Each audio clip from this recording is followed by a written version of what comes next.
Kabisi niya, oy. Busy ba yan? Busy siya, oh. Ano yung natanggap mo? Ano yung natanggap mo? Wine. Tapos, Ang pagsali siya, kugi daw. carne. Ini. Nice. Kabisi ba niya, oy? May panghanda ka na. Handa na ako mamaya. Banatan mo na yung wine. Ano kayang lasa? Bye. Hi guys. So ito na, pauwi na ako guys. Ba't ang puti ko? Ba't ang puti-puti ko? Ang ganda pala ng cream na nilagay ko. Kaya ang puti-puti ko guys.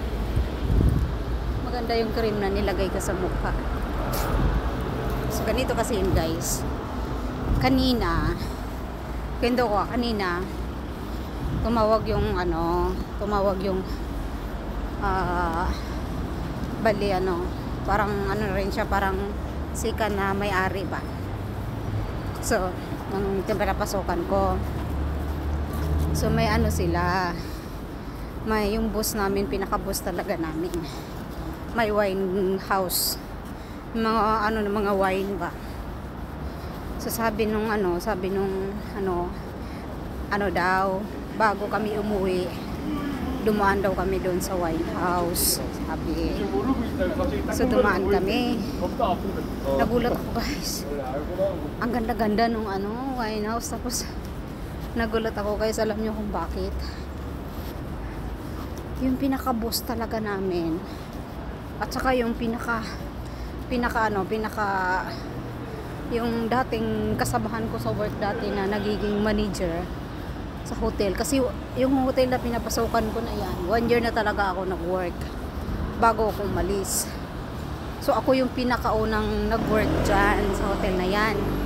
Tapos nag-stop ako nung pandemic, nag-stop ako, tapos bumalik lang ako 1 month, magwa 1 month pa lang ako dyan. So nung nakita niya ako, sabi niya, oh, ay, nagbalik ka, sabi nila. Oh, nice to meet you, sabi niya.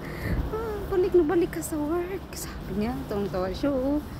Tapos yung dating kasundo din namin na dating sa counter na nasa opisina na siya ngayon, sabi niya, Marimani, sabi niya, uy, makita din tayo ulit, nagbalik ka, sabi niya ganun. Tapos tinanong ko agad, guys, so sabi ko, kinasal ka na ba? Sabi niya ganun.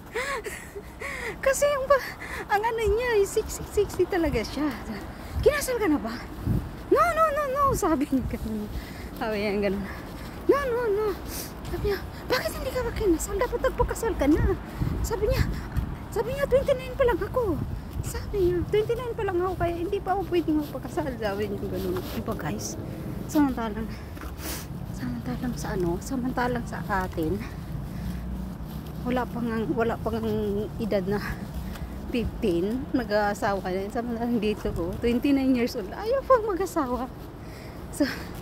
So yun, nakita ako ng bus. Tapos yun pala, binigyan pala kami ng gift. Binigyan kami ng gift. Ano yung gift nito? Isang wine. Ayan na, wine. Tapos yung nasa nakabalot ay yan, karne, beef, karning baka, yung yung niluluto. So yun guys, yan yung karne. So yung karne, sabi niya, daw to, Christmas gift, isang boteng wine at saka isang boteng wine at saka karne, isang gift set na karne yun. So kainin daw namin yun. Oh, diba? Akala ko naman